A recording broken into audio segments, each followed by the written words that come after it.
नमस्कार दोस्तों, चलिए जानते हैं हरियाणा की 50 फटाफट बड़ी खबरों को सिर्फ 10 मिनट में। लेकिन उससे पहले यह वीडियो आप किस जगह से देख रहे हैं हमें कमेंट में जरूर बताएं। मेरी फसल मेरा ब्यौरा पोर्टल आज फिर से खुलते ही किसानों की भारी भीड़ देखने को मिली। सुबह से ही लोग कॉमन सर्विस सेंटर पर पहुंचकर अपनी फसल का पंजीकरण करवा रहे हैं। सरकार ने साफ कहा है कि कोई भी किसान एमएसपी से वंचित न रहे। जिनसे पहले छूट गया था उन्हें आज मौका मिला है। इससे खरीद प्रक्रिया और तेज होगी। प्राकृतिक खेती को बढ़ावा देने के लिए सरकार ने 50 नए क्लस्टर बनाने की मंजूरी दी है। इन क्लस्टरों में किसानों को बीज और खाद पर सब्सिडी मिलेगी। कुरुक्षेत्र और हिसार को पहले चरण में शामिल किया गया है। इससे मिट्टी की सेहत सुधरेगी और लागत कम होगी, जिससे किसानों की आय पर अच्छा असर पड़ेगा। सोलर पंप योजना के तहत आज 10,000 किसानों के खातों में सब्सिडी पहुंचाई गई है। सरकार किसानों को सौर ऊर्जा अपनाने के लिए लगातार प्रोत्साहित कर रही है। इससे सिंचाई सस्ती होगी और बिजली पर निर्भरता कम होगी। आगे चलकर खेती का खर्च घटेगा और मुनाफा बढ़ने की उम्मीद मजबूत हुई है। बागवानी फसलों के लिए नई बीमा योजना आज से लागू कर दी गई है। अब टमाटर, आलू और किन्नू जैसी फसलें मौसम की मार से सुरक्षित रहेंगी। प्रीमियम का बड़ा हिस्सा सरकार देगी। इससे किसानों को नुकसान का डर कम होगा और वे नई तकनीक अपनाने में ज्यादा आत्मविश्वास महसूस करेंगे। केएमपी एक्सप्रेस वे पर आज से स्मार्ट टोलिंग सिस्टम शुरू हो गया है। अब गाड़ियां बिना रुके सीधे निकल जाएंगी और पैसे फास्टैग से कट जाएंगे। इससे जाम की समस्या खत्म होगी और सफर आसान बनेगा। समय की बचत के साथ ट्रांसपोर्ट की गति भी बढ़ेगी, जिससे व्यापार पर अच्छा असर दिखेगा। हिसार एयरपोर्ट से आज नई उड़ानों का शेड्यूल शुरू हो गया है। अब दिल्ली और चंडीगढ़ के लिए सीधी फ्लाइट मिल रही है। किराया भी सस्ता रखा गया है ताकि ज्यादा लोग फायदा उठा सकें। इससे व्यापार और पढ़ाई के लिए आने जाने वालों को राहत मिलेगी और इलाके का विकास तेजी से बढ़ेगा। गुरुग्राम से रेवाड़ी तक मेट्रो कॉरिडोर को मंजूरी मिल गई है। अब इसकी जमीन अधिग्रहण प्रक्रिया जल्द शुरू होगी। इससे धारूहेड़ा जैसे औद्योगिक इलाकों को सीधा कनेक्शन मिलेगा। रोज सफर करने वाले लोगों का समय बचेगा और ट्रैफिक का दबाव भी कम होगा, जिससे शहरों की कनेक्टिविटी मजबूत होगी। हरियाणा रोडवेज ने आज 200 नई इलेक्ट्रिक बसों को शुरू कर दिया है। ये बसें बड़े शहरों में चलेंगी और प्रदूषण कम करेंगी। इनमें सुरक्षा और सुविधा दोनों का ध्यान रखा गया है। आगे चलकर यात्रियों को आरामदायक सफर मिलेगा और पर्यावरण को भी बड़ा फायदा होगा, जिससे शहर साफ सुथरे बनेंगे।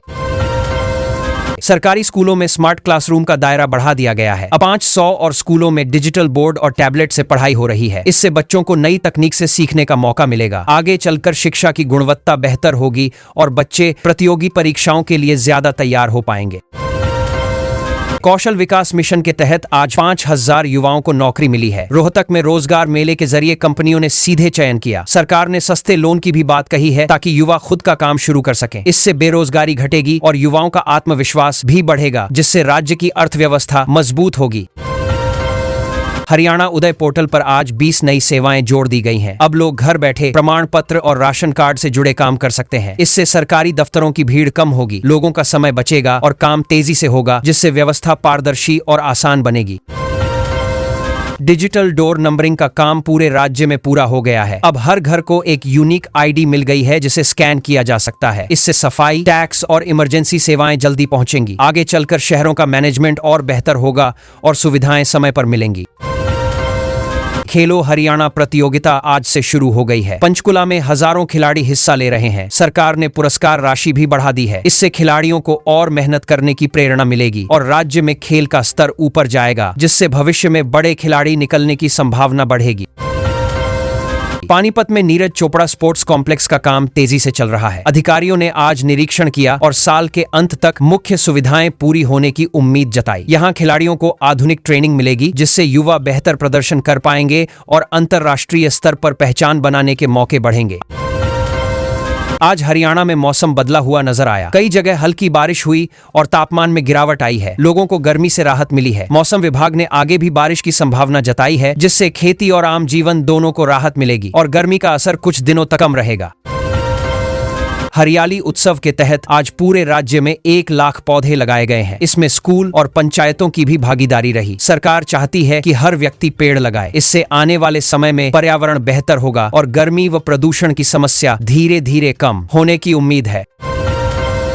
आयुष्मान हरियाणा योजना में 15 नए अस्पताल जोड़े गए हैं। अब गरीब परिवारों को और जगहों पर मुफ्त इलाज मिलेगा। खासकर गंभीर बीमारियों के मरीजों को राहत मिलेगी। इससे इलाज के लिए दूर जाने की जरूरत कम होगी और स्वास्थ्य सेवाएं लोगों के करीब पहुंचेंगी। वृद्धावस्था पेंशन में बढ़ोतरी का आदेश आज जारी कर दिया गया है। अब बुजुर्गों के खातों में ज्यादा राशि आने लगेगी। यह पैसा सीधे परिवार पहचान पत्र से जुड़ा रहेगा। इससे बुजुर्गों को आर्थिक सहारा मिलेगा और उन्हें रोजमर्रा की जरूरतें पूरी करने में आसानी होगी। धारूहेड़ा में नई इंडस्ट्रियल यूनिट का उद्घाटन हुआ है। इससे करीब 2000 लोगों को रोजगार मिलेगा। सरकार की नीति से विदेशी कंपनियां निवेश कर रही हैं। इससे इलाके में विकास बढ़ेगा और स्थानीय युवाओं को घर के पास ही काम मिलने के मौके बढ़ेंगे। MSME सेक्टर के लिए 500 करोड़ रुपए का पैकेज घोषित किया गया है। इससे छोटे उद्योग अपनी तकनीक सुधार पाएंगे। ऑनलाइन आवेदन शुरू हो चुके हैं। इससे उत्पादन बेहतर होगा और कारोबार बढ़ेगा, जिससे रोजगार के नए अवसर भी बनेंगे और स्थानीय अर्थव्यवस्था मजबूत होगी। हरियाणा पुलिस ने स्मार्ट बीट सिस्टम लागू कर दिया है। अब पुलिस की गश्त पर नजर रखी जाएगी और तुरंत प्रतिक्रिया दी जाएगी। इससे सुरक्षा व्यवस्था मजबूत होगी और अपराध पर नियंत्रण बढ़ेगा, जिससे लोगों में भरोसा और सुरक्षा का एहसास और मजबूत होगा। साइबर क्राइम हेल्प डेस्क हर ब्लॉक तक पहुंचाया जा रहा है। अब लोग आसानी से ऑनलाइन धोखाधड़ी की शिकायत कर सकेंगे। पुलिस जागरूकता भी बढ़ा रही है। इससे ग्रामीण क्षेत्रों में भी लोग सतर्क होंगे और ठगी के मामलों में कमी आने की उम्मीद बढ़ेगी। मुख्यमंत्री आवास योजना के तहत 500 फ्लैटों का आवंटन किया गया है। मध्यम वर्ग के लोगों को सस्ते घर मिले हैं। इससे कई परिवारों का घर का सपना पूरा हुआ। आगे और प्रोजेक्ट आने से ज्यादा लोगों को फायदा मिलेगा और शहरी आवास की समस्या कम होगी।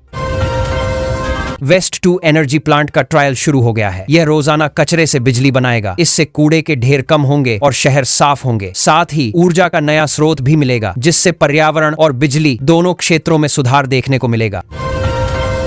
कुरुक्षेत्र को विश्व स्तरीय पर्यटन स्थल बनाने की योजना पर काम शुरू हो गया है। लाइट एंड साउंड शो और नए प्रोजेक्ट शुरू किए गए हैं। इससे पर्यटकों की संख्या बढ़ेगी और स्थानीय लोगों को रोजगार मिलेगा, जिससे पूरे क्षेत्र का आर्थिक विकास तेज होगा।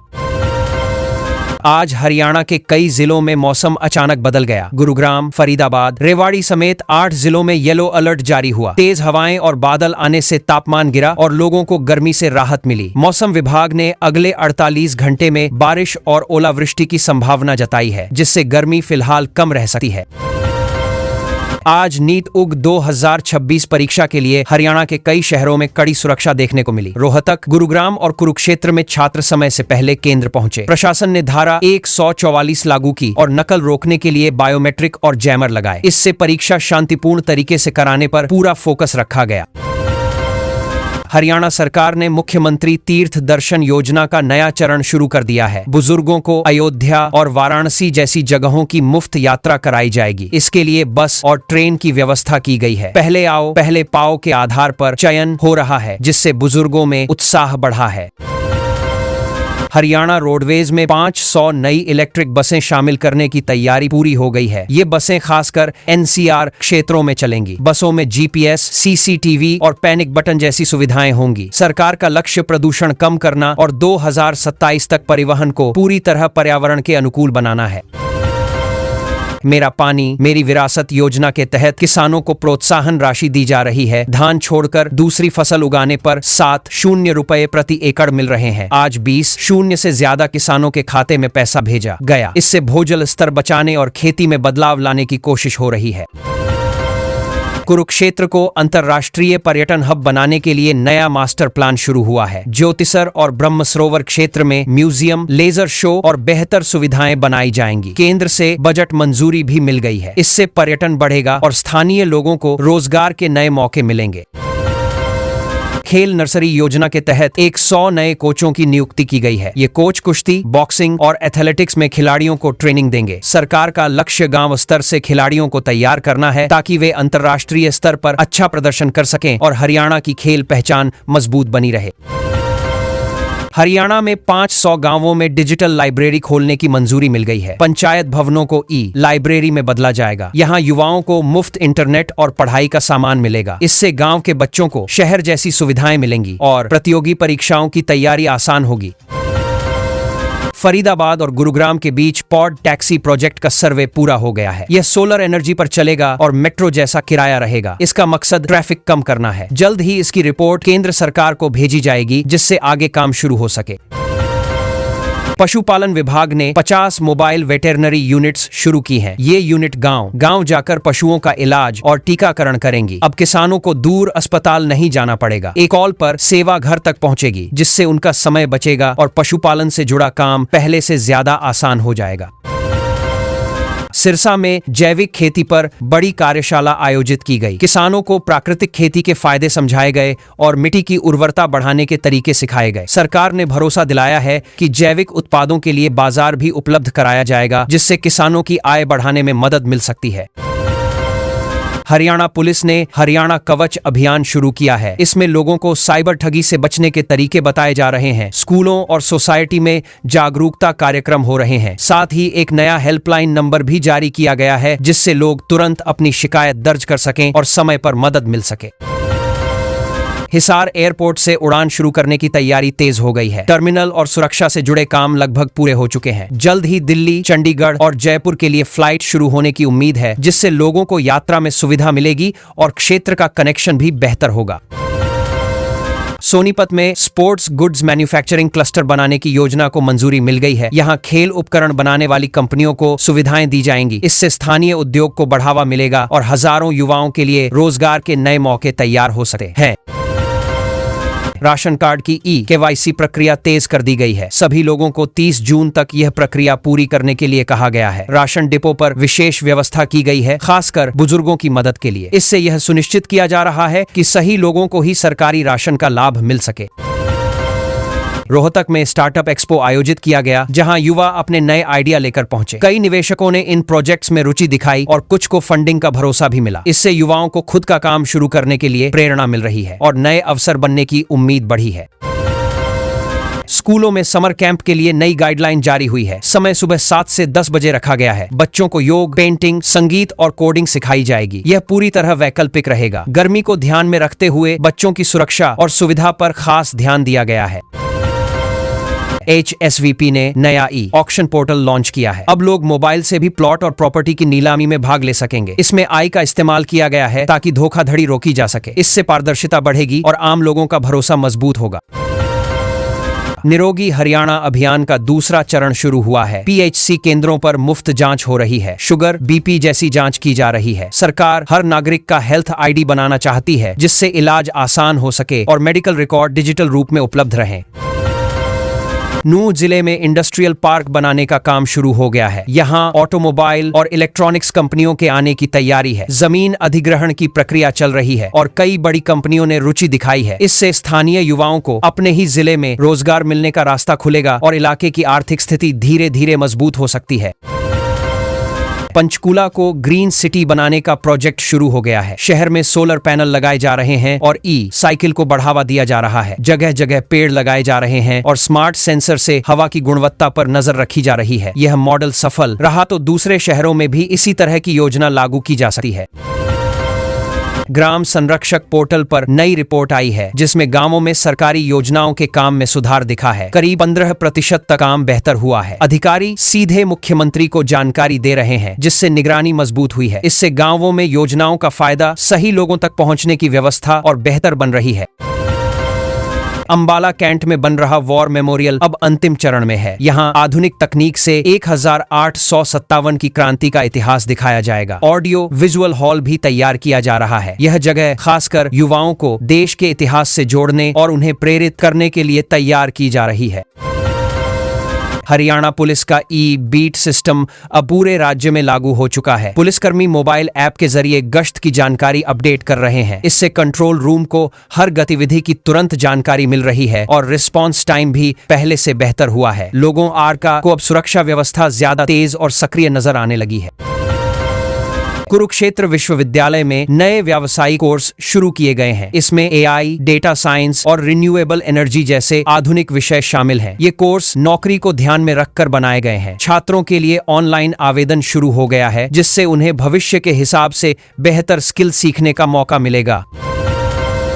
मेरी फसल मेरा ब्यौरा पोर्टल आज फिर से खुलते ही किसानों की भारी भीड़ देखने को मिली। सुबह से ही लोग कॉमन सर्विस सेंटर पर पहुंचकर अपनी फसल का पंजीकरण करवा रहे हैं। सरकार ने साफ कहा है कि कोई भी किसान एमएसपी से वंचित न रहे। जिनसे पहले छूट गया था उन्हें आज मौका मिला है। इससे खरीद प्रक्रिया और तेज होगी।